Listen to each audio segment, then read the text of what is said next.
कभी एक समय हुआ करता था जब हम लोग छोटे हुआ करते थे, उस दौरान मेडिकल साइंस इतना ज़्यादा इवॉल्व नहीं था। एक नॉर्मल एमबीबीएस डॉक्टर ही सारी चीज़ों का इलाज करता था और वो कैपेबल था सारी चीज़ों को ठीक करने के लिए। फिर मेडिकल साइंस का इवोल्यूशन शुरू हुआ। हर एक बीमारी के लिए अलग अलग डिपार्टमेंट बनाए गए ताकि मरीज़ों को अच्छी से अच्छी सुविधा दी जा सके। जितने ही ज़्यादा डिपार्टमेंट बनाए गए उतनी ही वैरायटी ऑफ नई नई बीमारियों को डायग्नोस किया जाने लगा, उसका ट्रीटमेंट किया जाने लगा। लेकिन इन सारी चीज़ों को समराइज़ करने के बाद क्या ये ठीक हो गई? क्या उससे पेशेंट का भला हुआ या बुरा हुआ?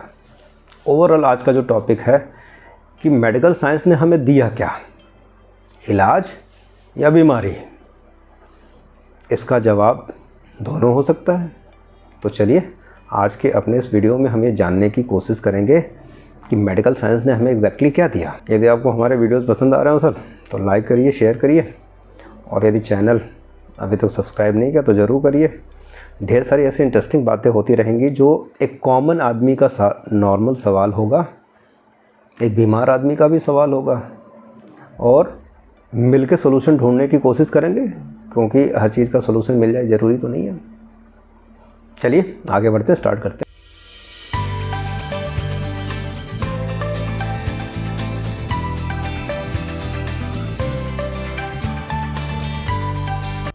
मेडिकल साइंस जब इवॉल्व हुई तो नई नई तरह की नई generation of the medicine I, antibiotics I, first generation, second generation, third generation. एक ऐसे इन्वायरमेंट में हम रहते हैं जहाँ की बैक्टीरिया और वायरस खूब ज़्यादा होते हैं, आज चारों तरफ हैं। हमने अपनी इम्यूनिटी को डे पर डे वीक किया, जिसमें हमारा भी रोल रहा, मतलब इन द सेंस एक आदमी का रोल रहा, एक मरीज़ का रोल रहा। मेडिकल साइंस इवॉल्व होती गई, ढेर सारी ब्रांचेस खुल गई, न्यूरोलॉजी के अलग हो गए, ऑर्थो की अलग हो गई, गैस्ट्रो की अलग हो गई, ऑप्था ईएनटी अलग हो गया, रोमेटोलॉजी अलग हो गई, स्किन और डर्मा अलग हो गया। फिर एक डॉक्टर के पास जब आप जाते हैं पर्टिकुलर किसी बीमारी को लेके, तो डॉक्टर ढेर सारी इन्वेस्टिगेशन करवाता है। पहली बात तो ये डिसाइड करना बहुत मुश्किल काम है कि ये काम है किसका। क्यों? क्योंकि आजकल की डेट में ढेर सारे स्पेशलाइज्ड डॉक्टरों को मैं देख रहा हूँ कि सारे काम कर रहे हैं, तो स्पेशलिटी एक अलग चीज़ हो गई। न्यूरो का डॉक्टर जनरल फिजिशियन के तरीके से भी काम करता है, खास करके जब ये सिंगल हॉस्पिटल को लेके चलता है। हाँ, बड़े बड़े जो हॉस्पिटल है वहाँ सबके डिपार्टमेंट अलग अलग बटे हुए हैं। मान लीजिए किसी पर्टिकुलर बीमारी को आप लेके जाते हैं, सपोज दैट, एग्जाम्पल के तौर पे ले रहा हूँ, एक आदमी है, चाहे एक पेशेंट है जिसको आंसू गिरते हैं, या फिर दूसरे तौर पे ले लीजिए एक आदमी है जिसको कॉन्स्टिपेशन है, तीसरे तौर पे ले लीजिए सर एक फीमेल है जो इनफर्टिलिटी से सफ़र कर रही है।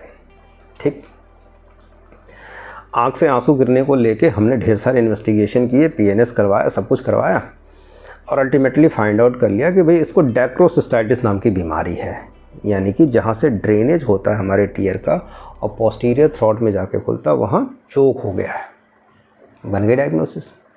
दूसरे केस में कॉन्स्टिपेशन वाले में देख लें, कॉन्स्टिपेशन वाले में हमने ये देख लिया कि उसको जो बॉवेल का मूवमेंट है वो रेगुलेट नहीं है।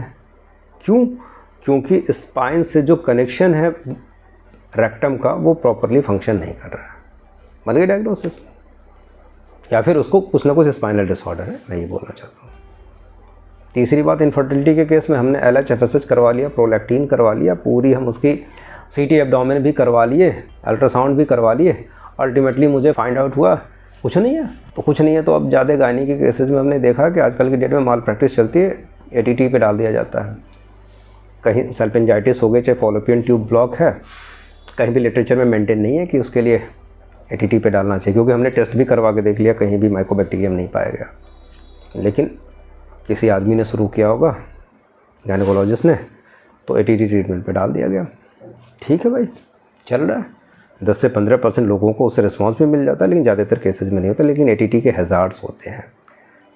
कम टू द पॉइंट, डायग्नोसिस बनने के बाद भी हमारे पास कोई प्रॉपर ट्रीटमेंट नहीं है। This is the reality.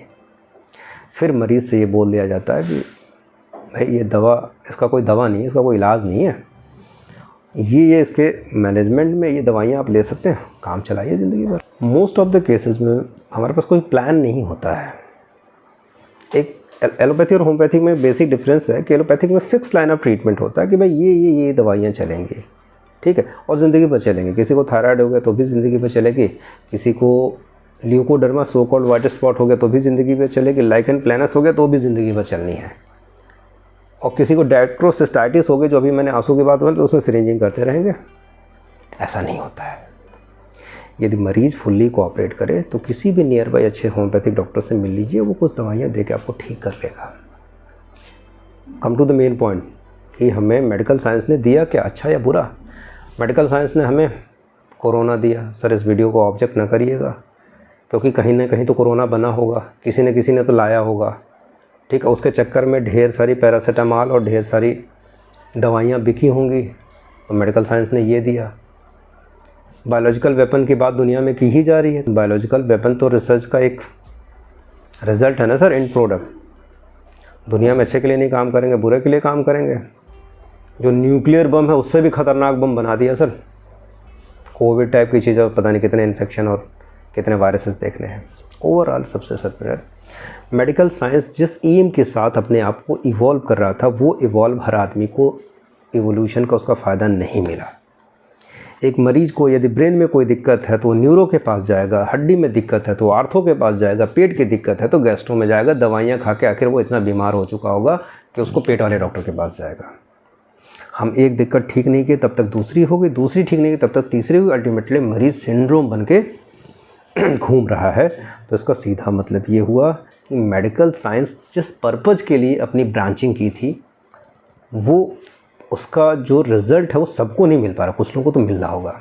हर आदमी लिटरेट नहीं है। हम लोग इंडिया में रहते हैं, हम लोग ऐसे कॉन्टिनेंट में रहते हैं, हम लोग एशिया में रहते हैं जहाँ मेडिकल साइंस या फिर यहाँ का हर एक आदमी बहुत ज़्यादा नॉलेजियस नहीं है, ख़ास करके मेडिकल साइंस के टर्म में बोलें। न्यूट्रिशन की बात हम उसे सिखाते हैं, बाकी सारी बातें सिखाते हैं, लेकिन यदि वो इतना ही बेचारा जानता तो बीमार क्यों होता है।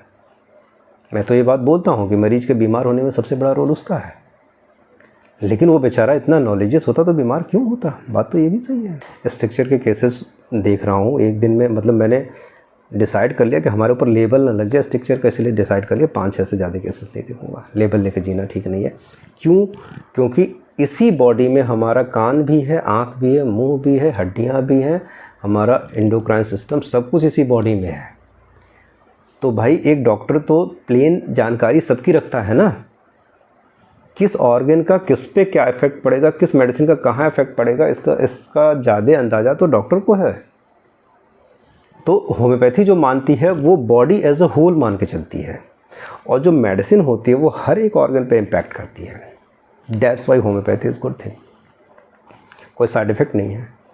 इमरजेंसी केसेस में एलोपैथी की यूटिलिटी है तो है, इसमें कोई भी क्वेश्चन नहीं होते हैं। लेकिन जब हम क्रॉनिक डिजीज़ का ट्रीटमेंट करते हैं तो नो डाउट वहाँ homeopathy and Ayurveda is a better choice with good lifestyle and also good nutrition. तो मेडिकल साइंस का जो रिज़ल्ट मिलना चाहिए था वो हर आदमी को इक्वली नहीं मिला, अच्छा नहीं मिला। मरीज़ परेशान है, हैरान है, वो दर दर भटक रहा है इलाज के लिए, अपनी समस्याओं के समाधान के लिए, और उसका रिज़ल्ट उसको नहीं मिल रहा है। ओवरऑल फिर लौट के चलते हैं उसी दुनिया में, और एक अच्छा डॉक्टर होगा जो फैमिली डॉक्टर होगा, वही सारा इलाज करेगा। आपको एक कहानी बताता हूँ, ध्यान से सुनिएगा। यूरोप में एक छोटी सी कंट्री है फिनलैंड गवर्नमेंट की 2 जिम्मेदारियाँ हैं, बेसिक जिम्मेदारी। एक आम वहाँ रहने वाले लोगों के लिए basic education and a good health, ये जिम्मेदारी गवर्नमेंट की होती है। लोकल लेवल पे एक डॉक्टर बैठा होता है, वही देखेगा, उसके अलावा कोई दूसरा नहीं देखेगा, और बिना उसके रेफरल के कोई तीसरा भी नहीं देखेगा। तो काफ़ी कुछ तो बेचारा वही सही कर लेता। क्यों? क्योंकि ही इज़ वर्किंग ऑनेस्टली। उसे पैसा नहीं कमाना है, उसे सर्विस देना है। मेडिकल साइंस जिस चीज़ के लिए बनाया गया था, हम ऊँट लेते हैं, एलोपैथी वाले हिपोक्रेटिक ऊँट लेते हैं, हम हनीमैनियन ऊँट लेते हैं कि हम समाज की सेवा के लिए ज़िंदगी व जीवन पर्यंत काम करेंगे, इसके लिए नहीं। लेकिन सर एक नया लड़का जब MD और DM करके फील्ड में उतरता है तो उसके दिमाग में पैसा ही होता है। तो आजकल की डेट में जो हॉस्पिटल हो गए हैं वो कारपोरेट हॉस्पिटल हो गए हैं, वहाँ तक हर आदमी नहीं पहुँच सकता। हेल्थ इंश्योरेंस से ज़्यादा इम्पोर्टेंट मेडिकल इंश्योरेंस हो गया है, क्योंकि मरने के बाद परिवार को पैसा मिलेगा वो आपके यूज़ का नहीं है।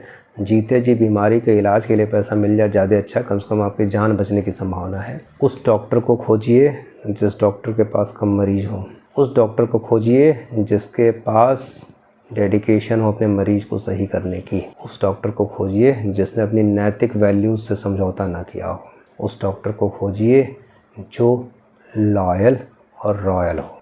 भीड़ में शामिल मत होइए। हमें तो आज तक समझ में नहीं आया कि एक डॉक्टर एक दिन में 250 मरीज़ कैसे देखता, हमें नहीं समझ में आता भाई। लेकिन यदि सिंसियरली देखा जाए तो एक डॉक्टर बहुत मैक्सिमम अपनी वर्किंग आवर में 50 मरीज़ देख ले, मच इनफ है। हाँ, ऑर्गेनाइजेशन में काम करके डिफरेंट डॉक्टर को बैठा के वो ज़्यादा मरीज़ देख सकता है। किसी को अच्छी दवा देना बहुत इम्पॉर्टेंट काम नहीं है। प्लान ऑफ ट्रीटमेंट आपने डिसाइड कर दिया, एक बहुत वेल सेलेक्टेड मेडिसिन दे दी, लेकिन यदि उसका फॉलोअप नहीं हुआ तो उसका कोई मतलब नहीं हुआ। Follow up is more important than the first consultation. तो मेडिकल साइंस से जो मिलना था वो हमें नहीं मिला, यानी कि एक मरीज़ या फिर एक सोसाइटी को नहीं मिला। ज़रूरत है वैल्यूज़ के साथ प्रैक्टिस को समझने की। और एज ए डॉक्टर मैं अपने से भी ये बात बोलता हूँ, यदि समय ना दे पाओ तो आप मरीज़ को ना देखो। टाइम दे पाते हैं तो आप देखिए। हमसे लोग बोलते हैं कि डॉक्टर साहब इतना लंबा समय क्यों लेते हैं आप, डॉक्टर साहब इतनी फ़ीस क्यों लेते हैं आप। तो दोस्त मेरे, केस की एनालिसिस बहुत इंपॉर्टेंट चीज़ होती है, उसके पीछे पूरी एक टीम काम करती है, हमारे अकेले के बस का बात नहीं है। तो ज़रूरत क्या होती है कि जब तक केस की एनालिसिस हो के हम खुद ना सेटिस्फाइड हो जाएं कि इस दवा से उस बंदे को आराम मिलेगा, उस मरीज़ को, तब तक हम कैसे कर लें। हमें सारे एस्पेक्ट को भी देखने पड़ते हैं कि उसके साथ कॉन्सिक्वेंसेस क्या हैं, क्या क्या कॉम्प्लिकेशन है। हमें ये भी देखना पड़ता है कि कहीं गलती से यदि ये चीज़ हो गई तो क्या होगा, क्योंकि ज़्यादातर लोगों को तो हम ऑनलाइन प्रिस्क्रिप्शन दे रहे हैं, ऑनलाइन कंसल्टेशन दे रहे हैं, तो मेडिकल इमरजेंसीज़ को भी ध्यान देना पड़ता है। इंडिया के मरीजों के नहीं, बाहर के मरीजों के लिए और ज़्यादा फिक्र रहती है कि कहीं कुछ गड़बड़ हो गया तो क्या होगा। सो दैट्स वाई सबको आप 100% संतुष्ट तो नहीं कर सकते, लेकिन कोशिश तो की जा सकती है। मेडिकल साइंस में कमीशन और मेडिकल साइंस में चाहे मेडिकल प्रैक्टिस में जो पैसे के लिए भूख है वो एक डॉक्टर को और चाहे इस प्रोफेशन को गर्त की तरफ ले जा रही है। हमें भी एक बात मालूम है कि किसी हॉस्पिटल में जब एक मरीज़ एडमिट होता है तो यदि सही तरीके से यदि हमारा सेवा भाव हो, ध्यान दीजिएगा इस मामले में मैं क्रिश्चियनिटी को ज़्यादा प्रेफरेंस देना चाहूँगा। फातिमा चाहे बाकी इस तरह के जो इंस्टीट्यूशंस बने जहाँ के मरीज़ों को का इलाज होता है, वो लोग मरीज़ की सर्विस के लिए ज़्यादा डेडिकेटेड होते हैं, पैसे से बहुत मतलब नहीं रखते हैं। ये सबको सोचना पड़ेगा, कारपोरेट दुनिया से थोड़ा हटना पड़ेगा, ठीक है, और ओवरऑल एक ह्यूमैनिटी के लिए सोचना पड़ेगा, बीइंग ह्यूमन बनना पड़ेगा। सबको सर्विस नहीं दी जा सकती, मान सकते, लेकिन जिसको दी जा सकती है उसको तो अच्छे से दी जा सकती है। ज़रूरी नहीं कि एक दिन में ज़्यादा मरीज़ देखे जाएं, लेकिन जिसको देखा जाएगा उसको अच्छे से देखा जाएगा। ये भी कोई ज़रूरी नहीं है कि जिसको देखा जाएगा अच्छे से वो भी बहुत सही से रिस्पॉन्स करेगा, क्योंकि यहाँ तो सब कुछ अनप्रेडिक्टेड है। वही दवा किसी में बहुत अच्छे से काम कर जाती है, वही दवा किसी में अच्छे से काम नहीं करती है। मरीज़ को प्रिकॉशन दे दिया जाता है, मरीज़ ने पता नहीं प्रिकॉशंस को फॉलो किया कि नहीं किया। मरीज़ को अच्छा से अच्छा ट्रीटमेंट दिया जाता है, मरीज़ पता नहीं कंटिन्यू रहा कि नहीं रहा। So multiple of the factors हैं जो किसी की रिकवरी को इन्फ्लुएंस करते हैं, लेकिन फिर भी कोशिश ये होनी चाहिए कि ऑनेस्टली काम किया जाए। क्योंकि पहले के ज़माने में होम्योपैथ किसी भी, नॉट ओनली होम्योपैथी, किसी भी डॉक्टर को बहुत सेवा भाव से देखते थे। मैं आपको एक वाक़या बताना चाहूँगा। एक रूरल एरिया में मैं जाता हूँ बृहस्पतिवार को, प्रैक्टिस है मेरी। आप विश्वास मानेंगे वहाँ का मरीज़ पैसा नहीं देता, वहाँ का मरीज़ हमें चावल देता है, सब्ज़ी दे देता है। This is the main gift. पैसे से आप क्या खरीदेंगे? खुशी क्या होती है? हैप्पीनेस को आप कैसे मानते हैं? ये जो सेंसरी हैप्पीनेस है उसको तो हैप्पीनेस नहीं मानते हैं। इसके बारे में क्लास या फिर एक मैं अलग से टॉपिक ले लूँगा। आपको मुंह में आपने खाना खाया, टेस्टी लगा, आप खुश हो गए। आँखों से आपने कुछ अच्छी चीज़ें देख ली, खुश हो गए आप। कान से कुछ अच्छा सुन लिया, आप खुश हो गए। किसी ने अच्छा टच कर दिया, आप खुश हो गए, फील गुड कर लिया आपने। ये हैप्पीनेस नहीं है, हैप्पीनेस कुछ और होती है, उसको बारे में फिर कभी बात करेंगे। सो दैट्स वाई ईमानदारी से पेशेंट के लिए डेडिकेट होकर सेवा करना है, बहुत इंपॉर्टेंट चीज़ है। मेडिकल साइंस ने जितना फ्रेमवर्क बनवा रखा, सिस्टम में गड़बड़ी नहीं है, सिस्टम के इम्प्लीमेंटेशन में गड़बड़ी है, क्योंकि सिस्टम का जो मॉरल है वो चेंज हो रहा है। So that's why it is very important कि हम सिस्टम के बेसिक्स को समझें, एथिक्स को समझे, मॉरल को समझे। Thank you very much. ढेर सारी बातें होती रहेंगी इसी प्लेटफॉर्म पे। मैं डॉक्टर अतुल कुमार सिंह, निरामय होम्योपैथी से।